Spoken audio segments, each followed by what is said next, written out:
To be doing a lecture today on finishing. We're going to do a couple of problems on the homework from lecture number 3 from the handout for unit conversions.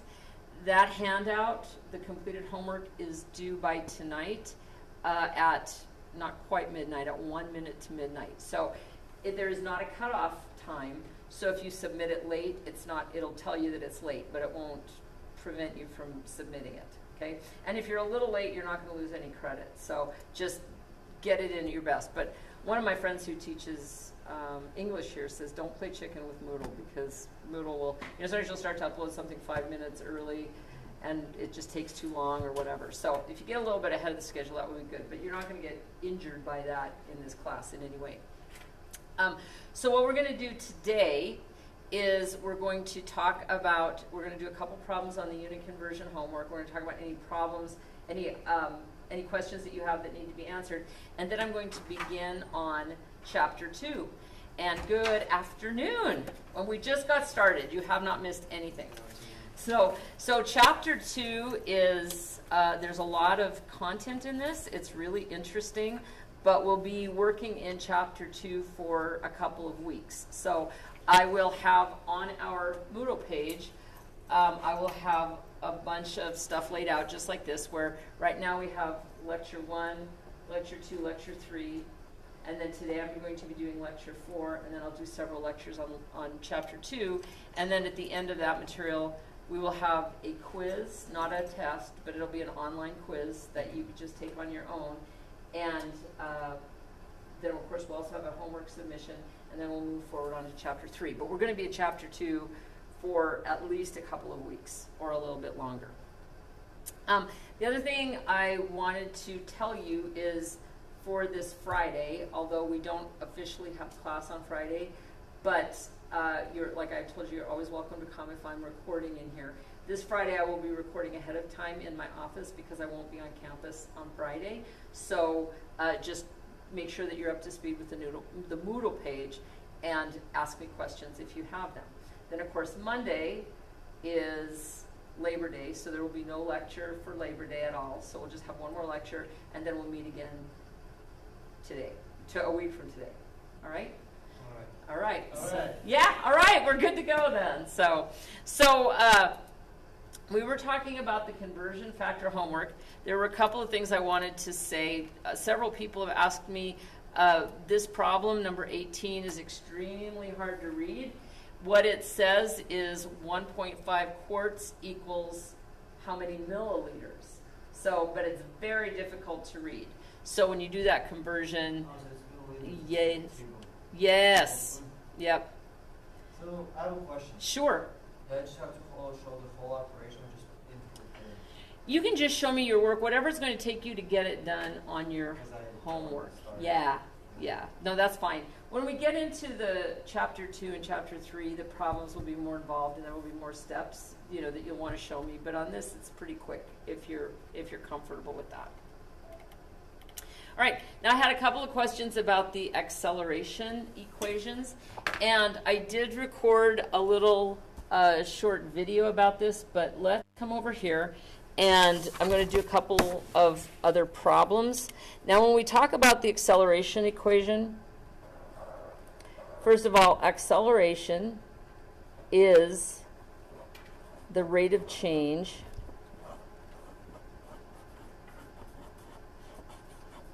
of velocity, right? So the magnitude of velocity is called speed.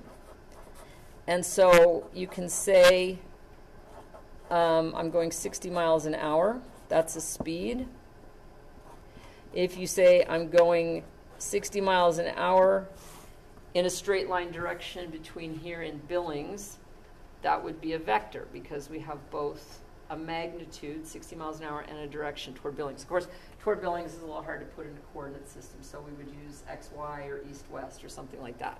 But basically, that's what these are. So acceleration, you have to be changing your speed.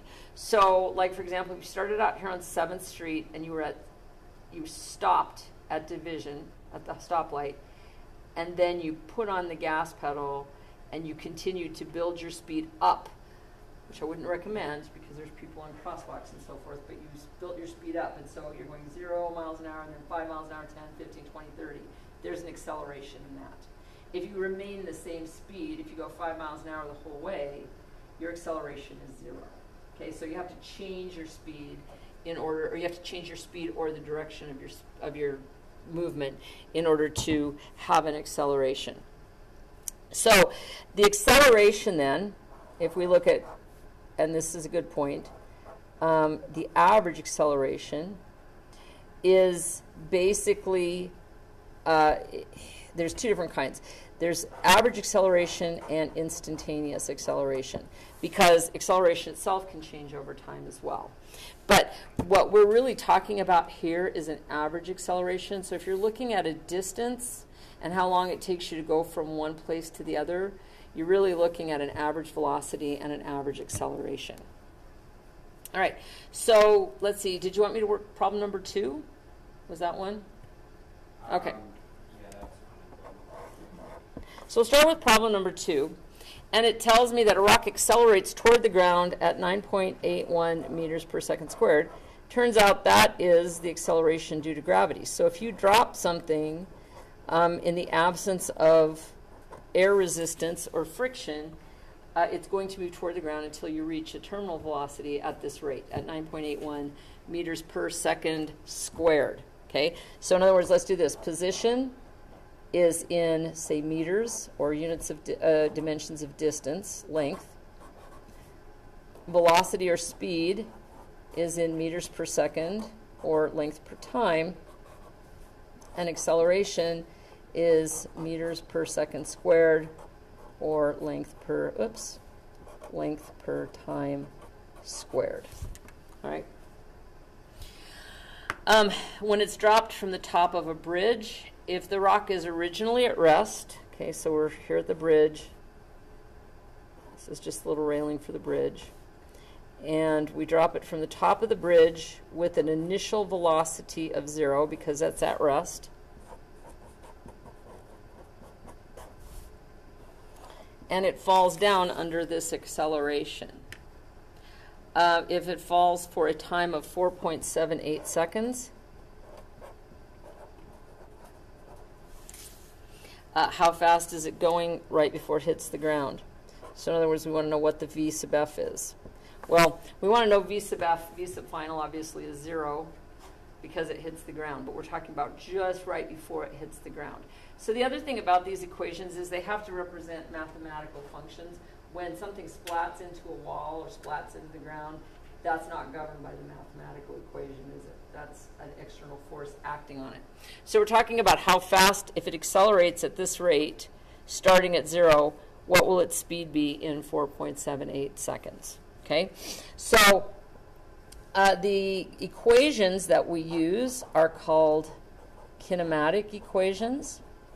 And kinematic means relating position, velocity, acceleration, and time without considering the forces that cause that motion. Okay? So kinematic equations tell us that if we call x position, and so x sub final equals x sub 0 plus v0t plus 1/2 at squared. So the final position is equal to the initial position plus the initial velocity times the time that the object falls plus that constant value of acceleration times the time squared. Okay, now in this problem, I don't really have, do I know how high the bridge is? I don't think I do. Okay, so I don't really know what that distance is, and this equation also doesn't have a v sub f in it. So we look for another kinematic equation, and there's actually 4 forms of the kinematic. There's 4 pretty important forms of the kinematic equation, which I'm just going to flip over here. These are also in your book somewhere, but we'll go ahead and find them here so that you'll have access to them when you're doing your homework. So, kinematic equations. look like this. This little image right here will get you pretty far. All right, so we're also told, and in every single case on the kinematic equations, acceleration has to be equal to a constant. If acceleration is not a constant, we have to do more math to get to that point. So we're making sure that these only apply under that situation. So the v, or the v sub f, is going to equal v0 plus a times t. Well, here we have v0, we have acceleration, we have the time. Oh, you can't see what I'm pointing at. Sorry about that. How's that? Okay, so here using this equation, we have the initial velocity, which is 0. We have the acceleration, which is 9.8 meters, 9.81 meters per second squared, and we have the time of 4.78 seconds. Now the other thing that, so in other words, our equation just breaks down to the final velocity is going to equal the acceleration times the time.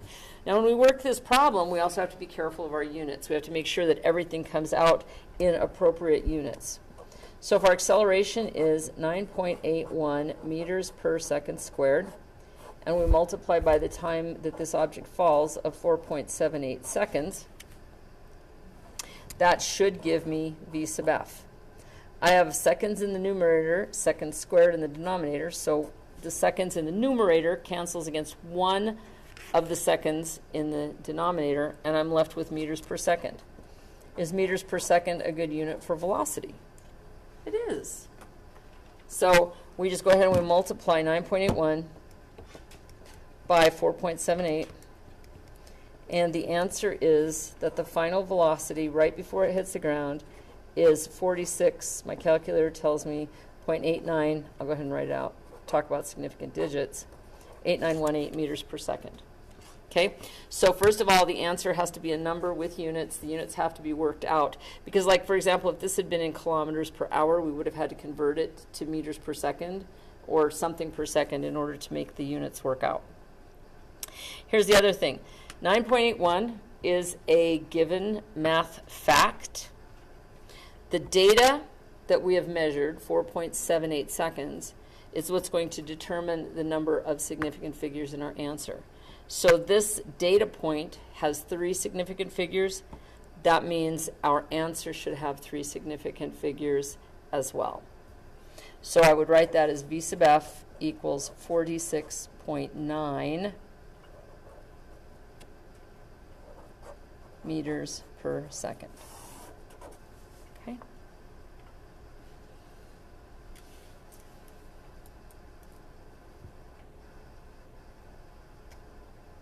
Does anyone have any questions about that? All right. Isaac, what other questions did you have? I know you had a couple.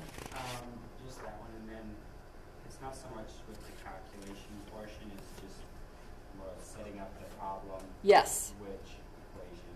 Right. Right. So are you still talking about 1 through 5, the acceleration equations? Yeah. Yeah. These will get you where you need to go. If you look up kinematic equations, and so the first one asks for this acceleration. So we're talking about a rabbit. We have an initial speed and a final speed and a time. So you would want to find one of the kinematic equations that involves acceleration, initial speed, final speed, and time. Okay? But if you want me to work another one, I'll be happy to. Yes? At least set up 5. Oh, absolutely. Absolutely. Number 5.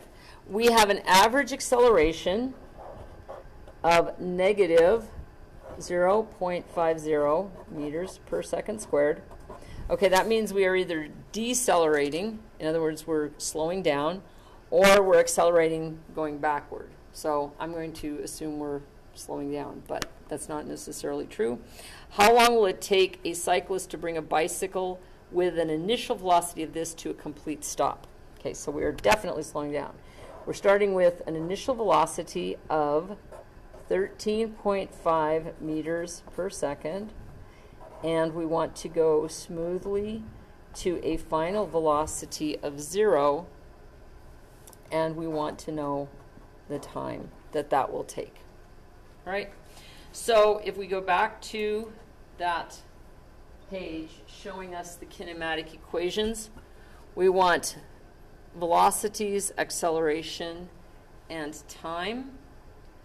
So we have velocities, acceleration, and time in this equation. Okay? So basically, I would say V is equal to V0 plus A times T. So my final velocity is 0, 13.5 meters per second, plus negative 0.5 meters per second squared times T. Oh, and you can't see what I've written. I apologize. There we go. So when I bring 13.5 over to the left-hand side, it becomes negative 13.5 meters per second equals negative 0.5 meters per second squared T. The negative on each side will cancel out. So if I take this and divide it by that, and I get meters per second over meters per second squared. Meters cancel. Seconds cancels against one of these and leaves us with the unit of seconds equals time.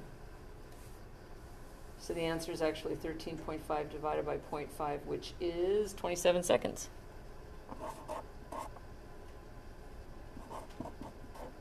So it will take that bicyclist 27 seconds to stop at that rate. Okay. Very good question.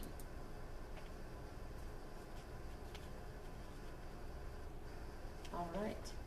Anything else at this point? What were these, how did you say we can turn this in again? Like get it onto, Right, through Moodle? yeah. Yeah, let me see if I can show you. Okay, so when you get onto our Moodle page, what you'll do is come down here to where it says Submit Homework Number 1 and click it.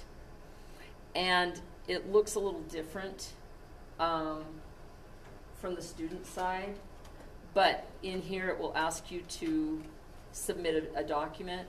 So the best way to do it is to either scan that document or to take a picture of it with your phone. And I really like it in JPEG format. Pictures come in strange. You know, I can't even describe, yeah.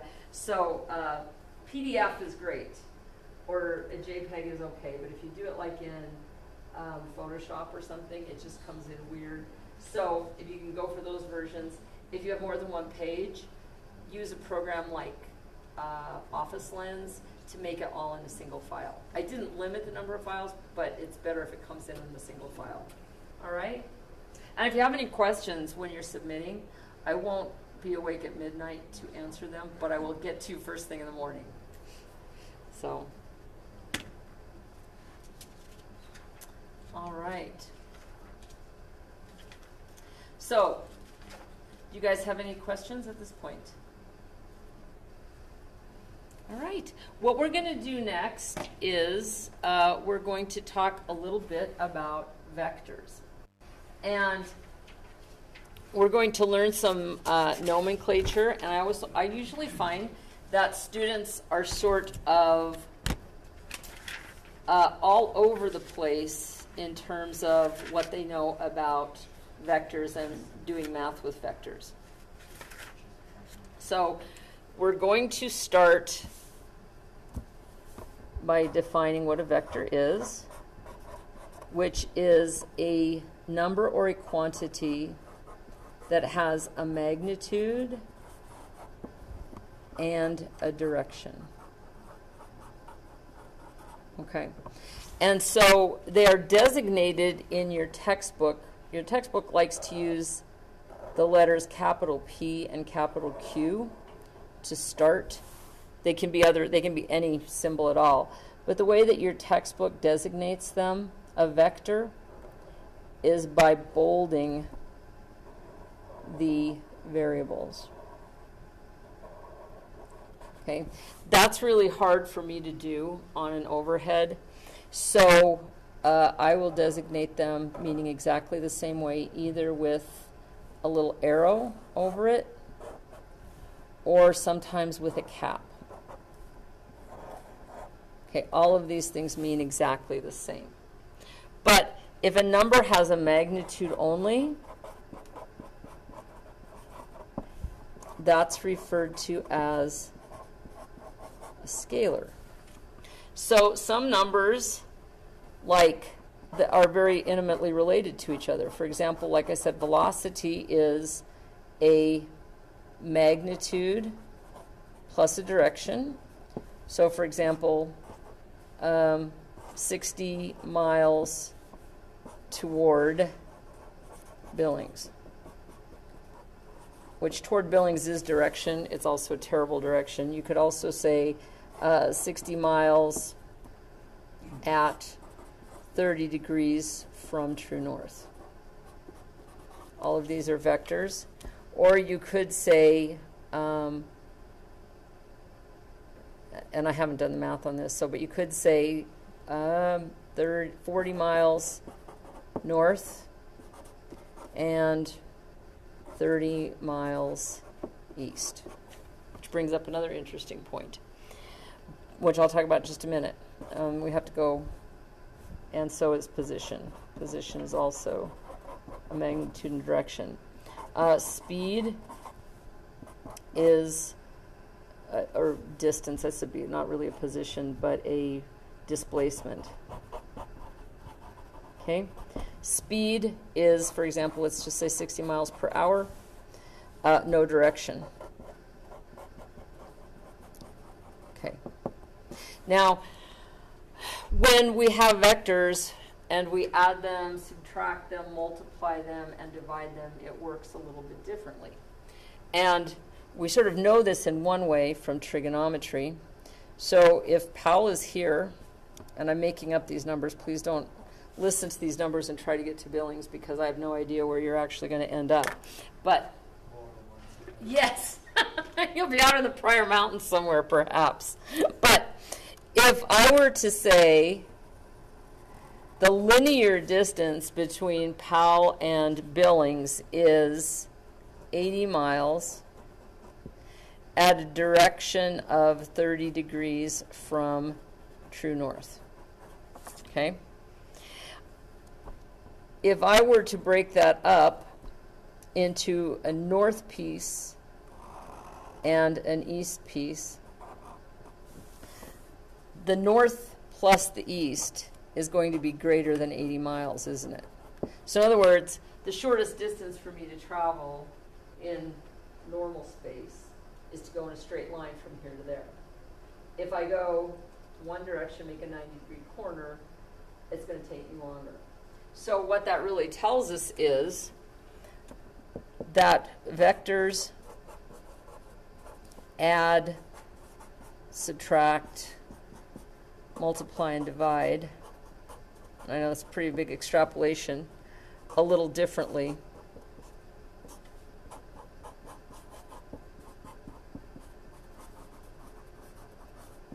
from regular numbers or scalars.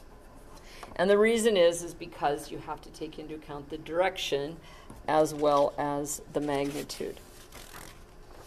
So when we start talking about the addition or subtraction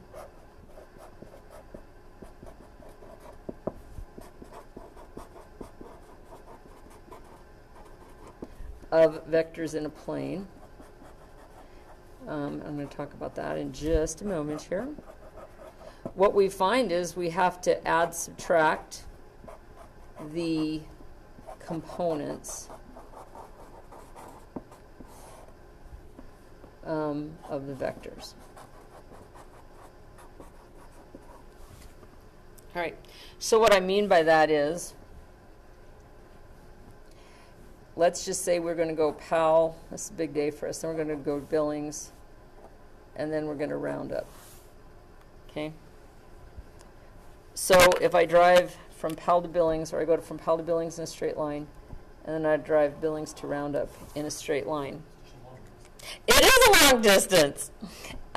And we could have gone this way and gotten directly from Powell to Roundup. Possibly. If you have an airplane, you could do that, but really you're going to be flying over a lot of mountains, so you don't really, you're better driving on a lot of no roads between there and there.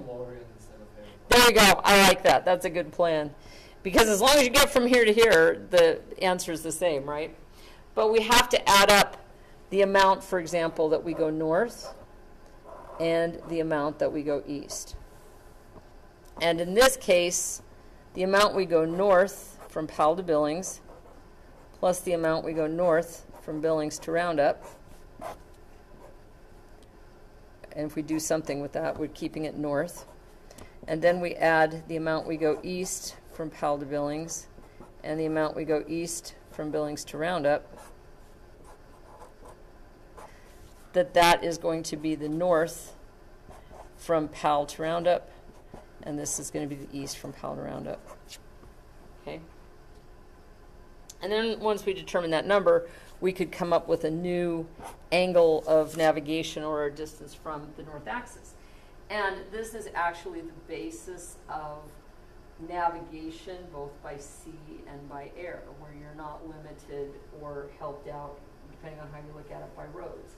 If you're able to fly or sail in a particular direction, there are things that come in between this, but if everything's equal, if the weather's beautiful and there's no big rocks or pirate shipping lines or anything like that, right? Going in a straight line between those 2 points is going to get there either the sooner or quicker than anywhere else. And so, as I said, when you navigate when you're flying or you navigate when you're sailing, you navigate based on the amount that you need to go north or south and the amount that you need to go east or west. And that's sort of lost when we're doing car travel or walking travel, because when you're walking, you have other considerations as well. For example, you don't want to walk through people's yards and because they might yell at you and make you run away, unless they're your neighbors and they're probably okay with it. But you don't want to walk on people's flower beds, and you don't want to trespass, right? No trespassing. No trespassing, exactly. And you also don't want to walk up steep hills just to walk back down that same steep hill. You kind of want to find the flattest path that you can possibly find. But and there are things too. I mean, I'm not implying that it's this simple. When you're flying, you have to fly around storms, and you have to fly around like if you're going from here to San Antonio, you don't want to fly through Denver airspace because there's a whole lot of airplanes there. So you want to go somewhere else other than Denver airspace and so forth. But overall, in terms of mathematically, this is accurate. So what we do with vectors, because we're not going to just limit ourselves to discussion of north, south, east, and west. We're going to talk about in Cartesian coordinates that any axis that I draw horizontally, I'm going to refer to as the x-axis, and any axis that I draw vertically, I'm going to refer to as the y-axis. And so this plane, which is just called the xy plane, is also the plane of the board or the plane of the paper that I'm writing on. And so if I tell myself, if I think of this as being the origin, and if I have a point anywhere here or anywhere here, I can describe the location of that point by how far I am in the x direction and how far I am in the y direction from the origin. And if I have 2 points, I have P and P prime, I can define the relationship between those as being the difference between the x coordinates and the difference between the y coordinates. But I have to keep them separate. It's kind of the whole thing that I'm getting at right at this particular moment. I have to look at those, these are referred to as orthogonal coordinates, because orthogonal just means perpendicular. X and y have to be perpendicular to each other, or else we have to do more math. So the easiest way to get the most information is to make sure that your coordinate system is orthogonal or perpendicular. All right, so continuing with this idea then, I'm probably going to have to use it. Let's talk about some vectors P and Q. And maybe we'll add in R later on as well. Okay, how do I add them together? What is P? What is vector P plus vector Q? Right? So I'm going to introduce a little bit more information without giving you an awful lot of background, and we'll talk about the background to this later. But something that the piece of this in the x direction is called the x component, and the piece of it in the y direction is called the y component. And if my vector looks like this, vector p, then this is the x component, and this is the y component. Okay? If I, on the other hand, have the x component and the y component, the vector sum of those is referred to as the resultant. Right. And the last piece of information in terms of nomenclature that I'm going to introduce, there's a lot more to it than I'm going to say today, and we'll talk about it later on. But if we're talking about a component in the x direction, we can say that we use that with the I unit vector, and in the y direction, we use the j unit vector. Now what a unit vector is, unit just means one, so it's something that has a length of 1. And I means it's in the x direction. So in the x direction, the I unit vector has a length of 1, and it's in the x direction. The reason that I use that is because I can multiply magnitude by it without changing the direction. And I can use that mathematically to separate out everything in the x direction from the y direction. Now I want to be really clear, there's a lot more to the unit vectors that we'll learn some more later on, and you'll learn some more in calculus and so forth. But for now, I just means in the x direction, j just means in the y direction. Okay? And that will be enough to get you where you need to go. Well, when we talk about vector addition, if we talk about adding p to q, one thing we can say is that the commutative property works so that p plus q is equal to q plus p. So that's good news. The only difference is that we need to say p, the vector p, is going to equal p sub xi plus p sub yj. In other words, it's those components in those two directions. And q is going to be q sub xi plus q sub xj. Boy, I and j, they need to look different from each other. There we go.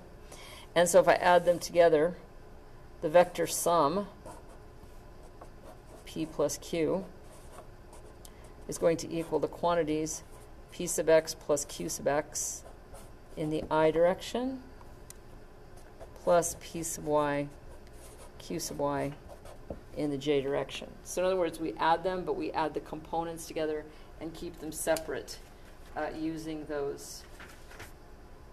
that nomenclature. Okay, so this means vector addition is commutative. It's the name of that property. It is also associative. So if we take our three vectors and we say p plus q plus r, if we add p plus q together first, it's still going to be equal to any other order. So vectors are also associative. And they are not distributive in the way that we think about it. We're going to talk about that a little bit later on. But we can think about vector subtraction as being adding negatives. So in other words, if I say p minus q, I can also think about that as being exactly the same as p plus a negative q. And a negative q is just going to reverse all of the signs of the components, the I and the j components. So in other words, if the vector q were equal to 4i plus, let's say negative 4i plus 3j, the negative q vector would be positive 4i minus 3j. All right.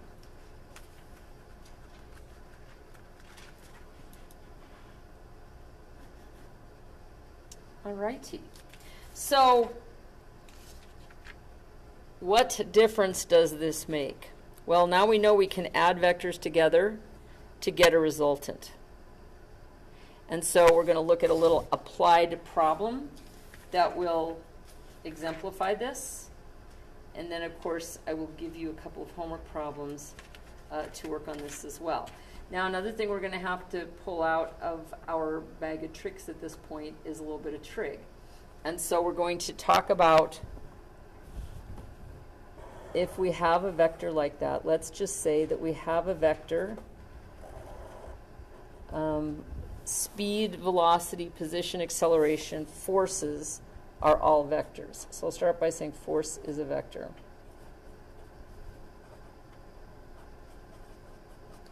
And let's say that we apply a force of 200 newtons. This is force vector. And my direction is 30 degrees from the horizontal. That means that my f sub x, if I think about it, I have adjacent hypotenuse. F sub x is going to be f times the cosine of 30 degrees. And f sub y is going to be f times the sine of 30 degrees because it's opposite that angle. Right? So if I were to write this as a vector, I could say the force vector is equal to f cosine 30 newtons in the dotted with the I unit vector plus f sine 30 newtons in the j unit vector. And then, of course, let's see. The sine of 30 degrees is 0.5, and the cosine of 30 degrees is, I believe, 0.866. Yep. Right? And so since my force is 200 newtons, I can write this force vector of 200 newtons at 30 degrees from the x-axis as being 200 times 0.866, which is 173 newtons in the I direction. And then we have 200 times 0.5, which is 100 newtons in the j direction. So once again, you can see that if I were to just add these two values, 173 and 100, they would come out to be more than 200 because we're talking about taking the long way to that force. But those two things add together to be that force.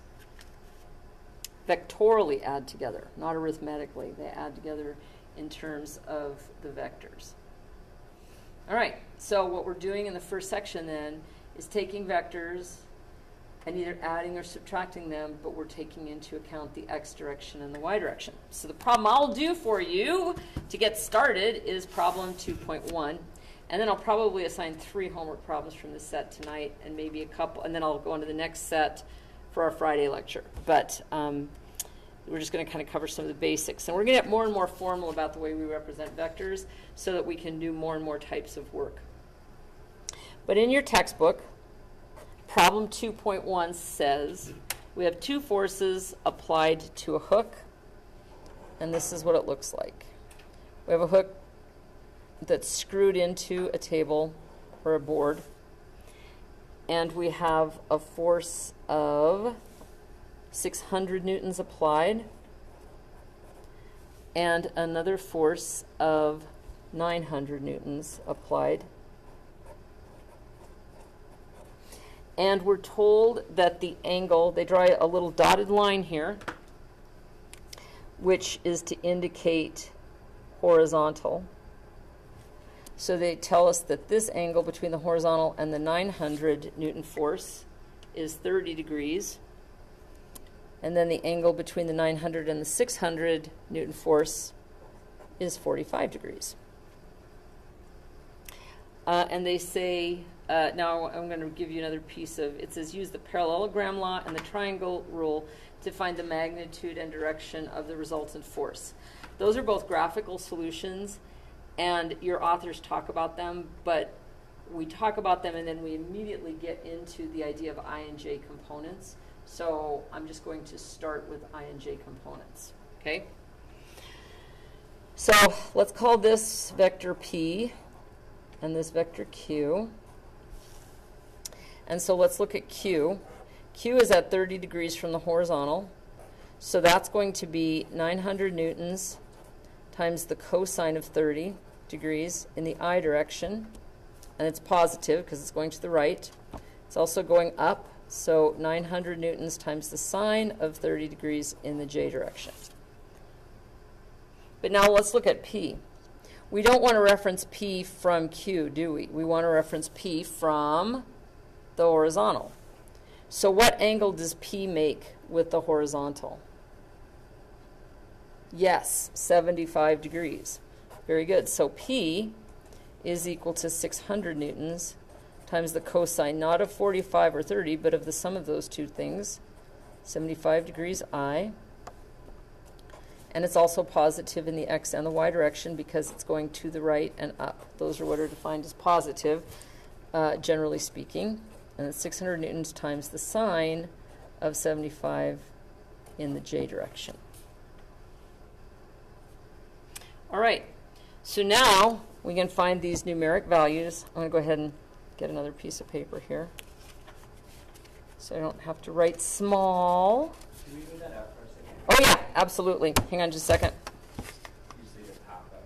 Like, is that okay right there? Yeah, that's okay. Excellent. All right, so now I'm just going to calculate the x and y component, or the ij components of Q. So Q sub x is 900 times the cosine of 30. We know that the cosine of 30 is 0.866, so I multiply that by 900, and I get 779. And I'm going to carry out an extra couple decimal places until I finish my math, because I don't want to get into any rounding errors. So I'm going to call that 779.4 newtons in the I direction, plus 900 times the sine of 30. I know that the sine of 30 is a half, 0.5. So multiply that by 900, and I get 450.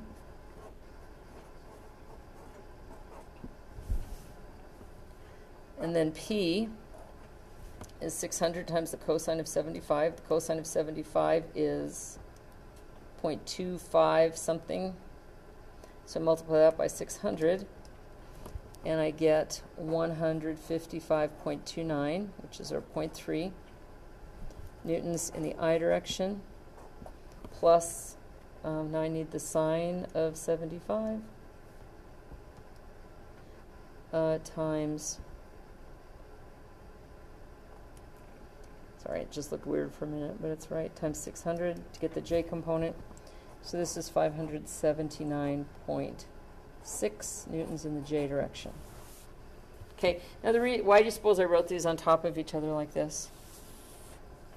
Because to find the resultant, which is Q plus P, or P plus Q, I just have to add the x components together, and that will be the x component of the resultant, and then I'll do the same with the y components.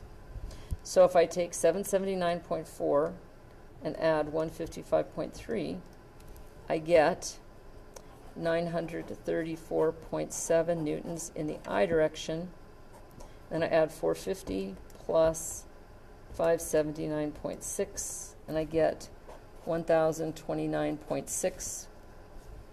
I'm going to round this off just a minute, in the J direction.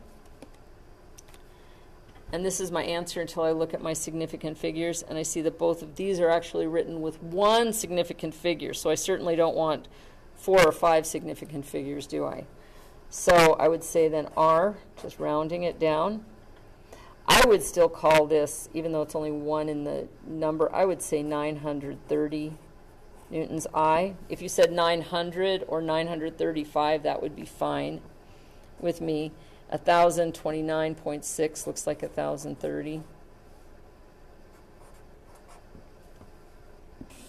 And that would be my answer. So what that means is we have that hook rooted in the table, and we have 2 ropes attached to it, and we're pulling on it with those 2 ropes. We could replace them with a single rope with these magnitudes and directions, and it would have the same result on that hook. All right. So do you guys have any questions? All right. Well, I will get this video posted, and I'll write you a couple of homework problems that we'll be due in a couple of weeks. But when we come back together on Wednesday, a week from today, ask me any questions that you have. There will be one more lecture posted after this, which will be a continuation of this discussion. And like I said, we're going to be in Chapter 2 for a couple of weeks, so it's not immediate that we're going to be handing in homework. But start doing it, ask me questions, and then when we go into a little bit more, you'll have the background so that it won't seem too strange. Right? All right, everybody. So thank you for being here today, and I will be in my office if you need me. And aside from that, we'll see you next Wednesday.